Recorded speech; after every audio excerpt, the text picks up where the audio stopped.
la potencia militar del Estado, el porvenir y la seguridad de la nación están ligados al problema demográfico recrudecido en todos los países de raza blanca y también en el nuestro. Es necesario reafirmar una vez más y de la manera más categórica, y no será la última, que una condición insustituible de la primacía es el número. Sin este todo decae y se hunde y muere. El Día de la Madre y del Niño, la tasa sobre el celibato y su condenación moral, salvo los casos en los que está justificado, la dispersión de los habitantes de las ciudades, el saneamiento rural, la obra de la maternidad y de la infancia, las colonias marítimas y de montaña, la educación física, las organizaciones juveniles, las leyes sobre la higiene, todo concurre a la defensa de la raza. El florentino Maquiavelo decía, los que quieran que una ciudad cree un gran imperio, deben procurar con todo esfuerzo hacerla llena de habitantes, porque sin esta abundancia de hombres no se logrará hacer grande una ciudad. El milanés Pietro Beri, 2 siglos más tarde, advertía a su vez. La población es uno de los factores de la riqueza nacional, constituye la fuerza física y real del Estado, siendo el número de los habitantes la única medida de la potencia de un Estado. La idea de que el aumento de población determina un estado de miseria, es tan idiota que no merece ni siquiera el honor de una refutación.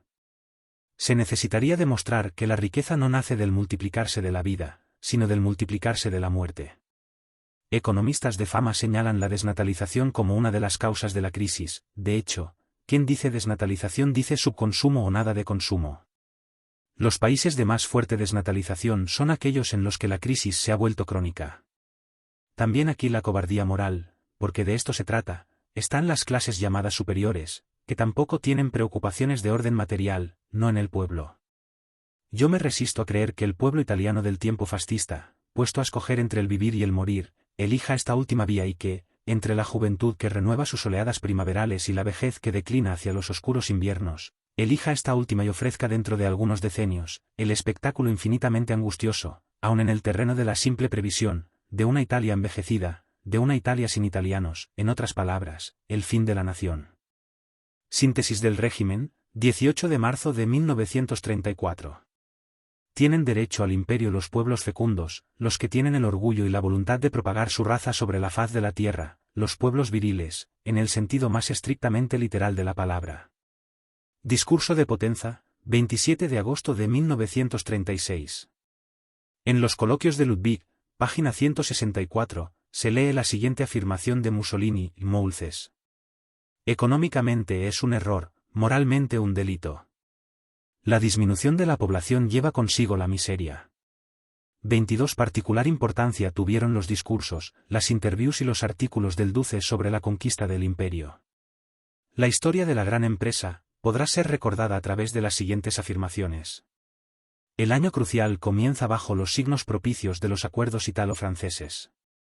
El año crucial, 7 de enero de 1935. Quiero decir en medio de vosotros a todo el pueblo italiano que ningún acontecimiento nos cogerá sin preparación para afrontarlo. Estos datos, de hecho, nos permiten mirar con ojos firmes y tranquilos los cometidos del porvenir, no muy lejano, y que será nuestro. Llevad en vuestros corazones esta suprema incertidumbre y haced de ella un arma para vuestra incoercible voluntad.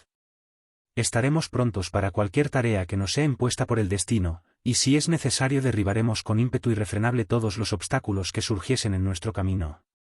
16 aniversario de los fascios, 23 de marzo de 1935.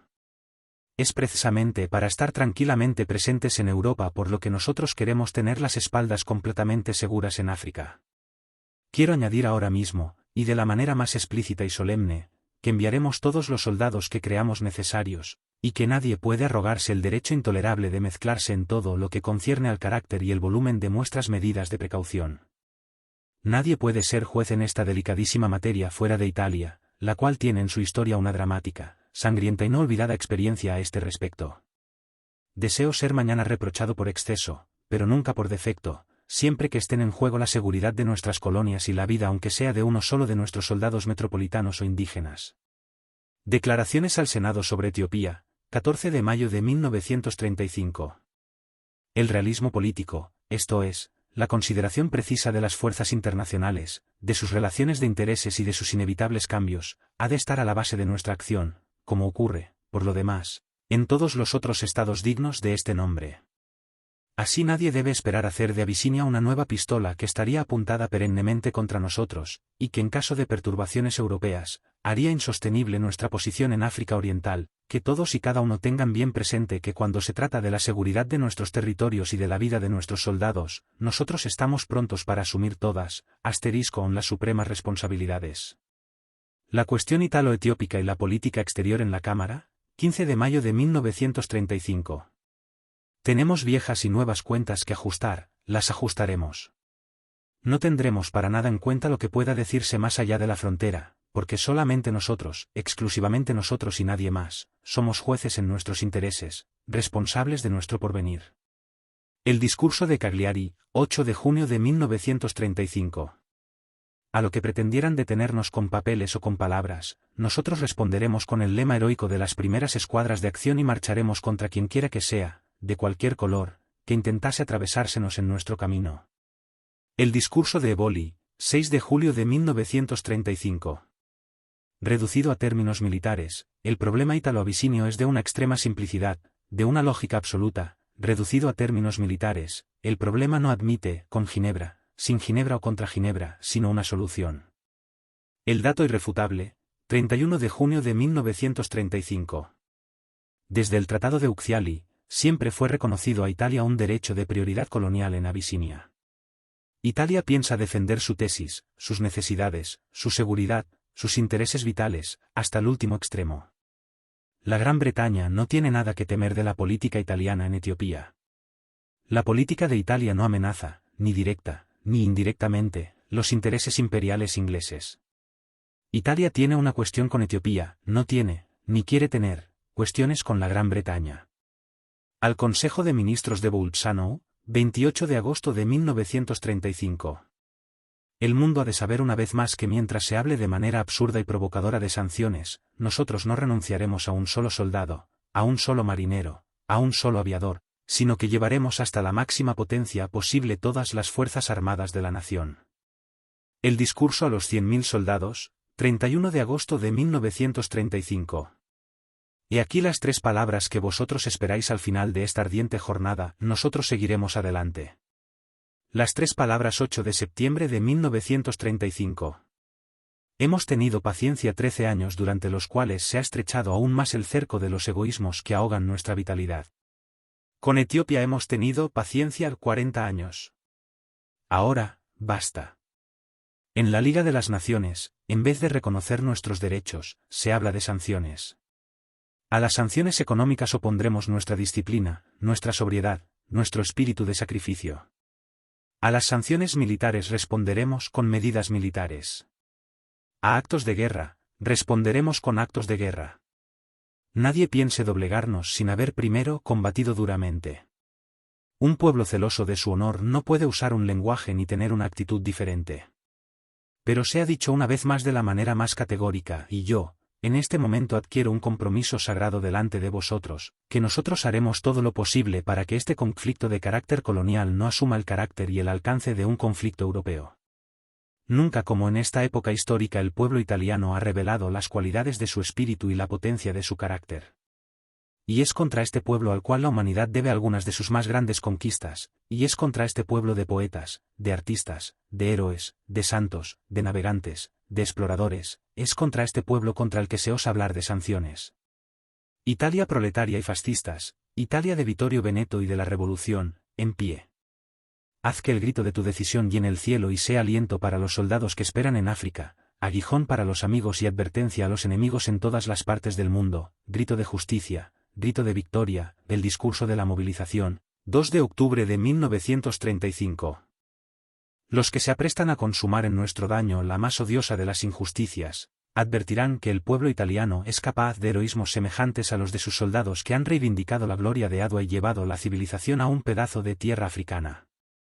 Camisas negras de toda Italia.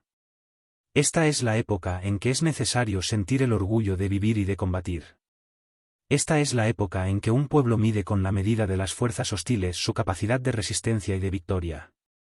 Frente a la amenaza de un asedio económico que la historia estigmatizará como un crimen absurdo, destinado a aumentar el desorden y la miseria entre las naciones, todos los italianos dignos de este nombre lucharán organizándose en la más encarnizada de las defensas, distinguirán entre amigos y enemigos, recordarán por largo tiempo, transmitiendo el recuerdo y la enseñanza de padres a hijos, y a los nietos.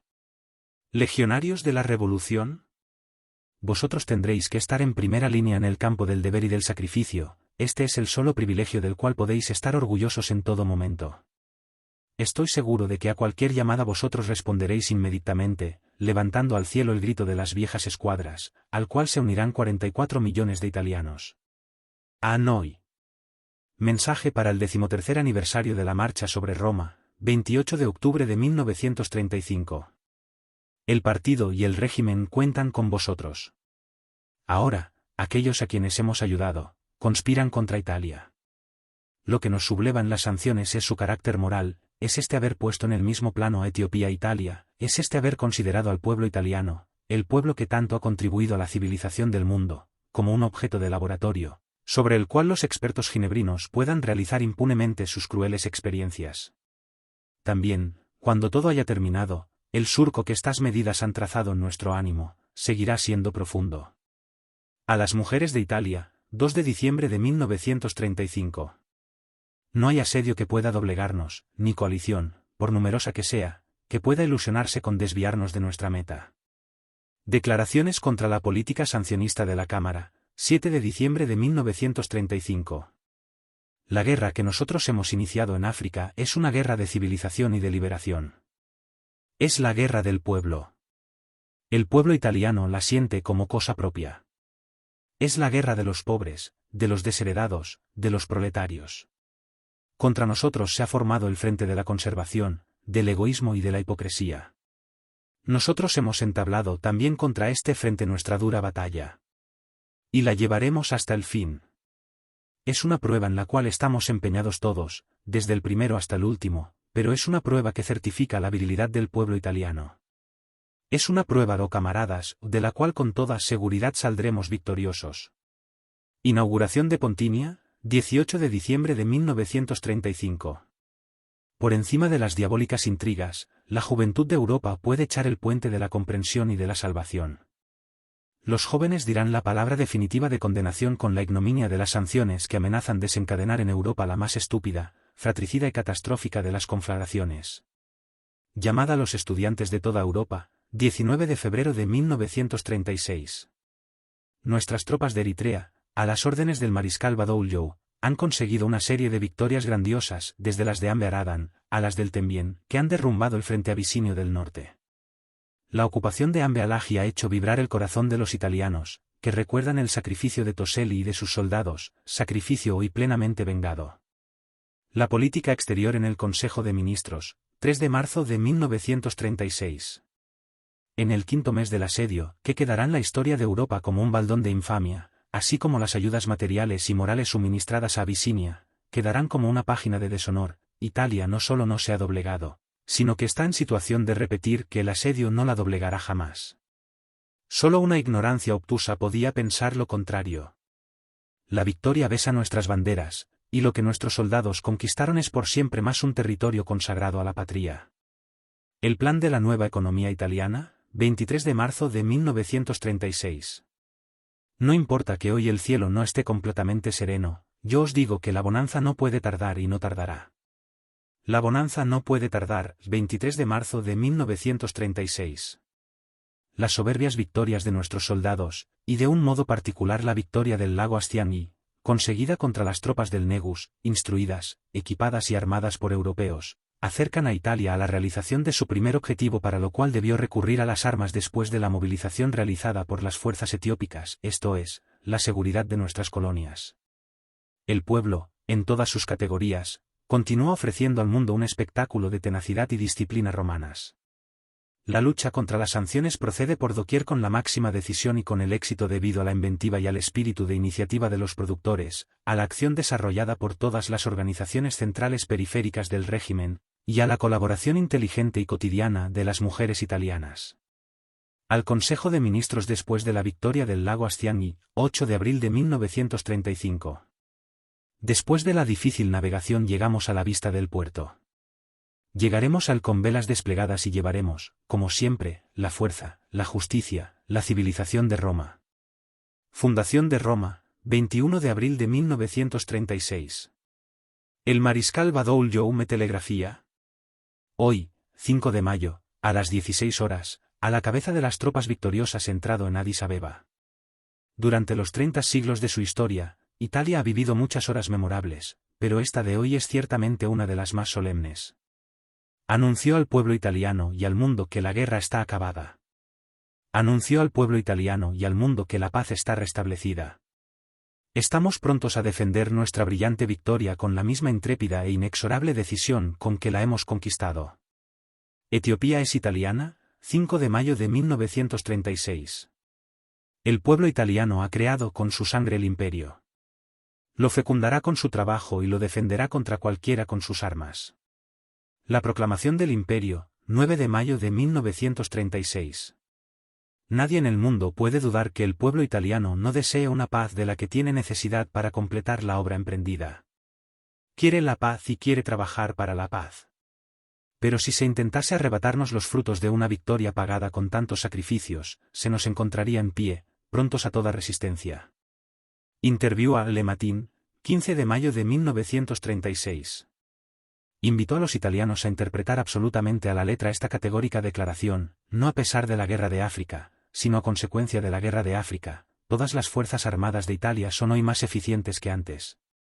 Discurso de Avenida Gino, 30 de septiembre de 1936.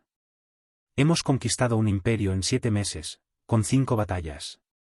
Los hemos conquistado no solo derrotando a las fuerzas enemigas y a los traidores de la civilización europea que las habían encuadrado y armado, lo hemos conquistado contra toda una coalición que había establecido su cuartel general en las orillas del lago Lemán, donde una asamblea de fanáticos laicos pretendía matar el espíritu a través de la letra y ahogar, a través de interpretaciones capciosas de 1000 párrafos, el impulso potente y prepotente de la vida de los pueblos.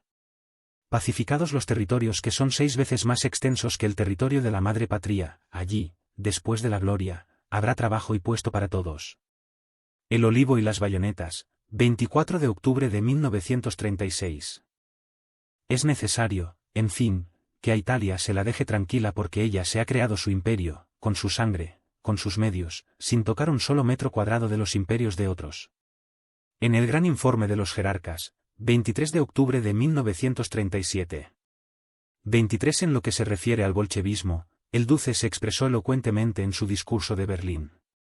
Las más grandes y más auténticas democracias existentes actualmente en el mundo, son la italiana y la alemana, en otras partes, bajo la cobertura de los inmortales principios, la política está dominada por la potencia del dinero, del capital, de las sociedades secretas, de los grupos políticos rivales. En Alemania y en Italia ninguna fuerza privada puede influir de ningún modo en la política del Estado. Esta comunidad de ideas ítalo-alemana ha encontrado su expresión en la lucha contra el bolchevismo, forma superviviente de las más feroces tiranías bizantinas, inaudita explotación de la credulidad popular, régimen de esclavitud, de hambre y de sangre. Esta forma de degeneración humana, que vive de la mentira, ha sido combatida en Italia después de la guerra, y con extrema energía por el fascismo, combatida con las palabras y con las armas. Porque cuando las palabras no bastan y cuando surge una grave amenaza, es preciso recurrir a las armas. Esto es lo que hemos hecho en España, donde millares de voluntarios italianos han caído por salvar la civilización de Occidente, que puede todavía renacer si abandona los dioses falsos y engañosos de Ginebra y de Moscú para retornar a las luminosas verdades de nuestra revolución. 28 de septiembre de 1937. El 27 de mayo de 1937, en una entrevista a un periodista americano, el Duce se expresó así. Italia se opone decididamente a que el bolcheviquismo ponga el pie en España o en el Mediterráneo, porque el bolcheviquismo es siempre la mayor amenaza para Europa. Por esta razón, Italia cree firmemente que no solo en interés suyo, sino en el de Francia, de la Gran Bretaña, de Europa, de los Estados Unidos y de todo el mundo, debe vencer el general Franco. Il Popolo de Italia publicó el 13 de junio de 1937 un interesante artículo atribuido al Duce, titulado Crepúsculo, sobre el fin del bolchevismo. En el discurso a los 100.000 jerarcas, el 28 de octubre de 1937, el Duce afirmó, para que la paz sea duradera y fecunda, es necesario que sea eliminado de Europa el bolchevismo, comenzando por España. 24 Véase también, la doctrina del fascismo. El fascismo niega que el número, por el simple hecho de ser número, pueda dirigir las sociedades humanas, niega que este número pueda gobernar a través de una consulta periódica, afirma la desigualdad irremediable y fecunda y benéfica de los hombres que no se pueden nivelar a través de un hecho mecánico y extrínseco como es el sufragio universal. Regímenes democráticos pueden ser definidos aquellos en los cuales, de vez en cuando, se da al pueblo la ilusión de ser soberano, mientras la verdadera y efectiva soberanía reside en otras fuerzas, algunas veces irresponsables y secretas. La democracia es un régimen sin rey, pero con muchísimos reyes frecuentemente más exclusivos, tiránicos y perniciosos que un solo rey que sea tirano. El fascismo rechaza en la democracia la absurda mentira convencional del igualitarismo político y el hábito de la irresponsabilidad colectiva y el mito de la felicidad y del progreso indefinido. Pero, si la democracia puede ser entendida de otra manera, esto es, si democracia significa no rechazar al pueblo al margen del Estado, el fascismo puede ser definido por el que escribe, como ya lo definió una vez, como una democracia organizada, centralizada, autoritaria. El concepto de autoridad fascista no tiene nada que ver con el Estado policíaco. Un partido que gobierna totalitariamente una nación es un hecho nuevo en la historia. No son posibles referencias y comparaciones. El fascismo extrae de los escombros de las doctrinas liberales, socialistas y democráticas, aquellos elementos que tienen todavía un valor vital. Mantiene aquellos que podrían llamarse hechos adquiridos de la historia, rechaza todo lo demás, esto es, la idea de una doctrina buena para todos los tiempos y para todos los pueblos.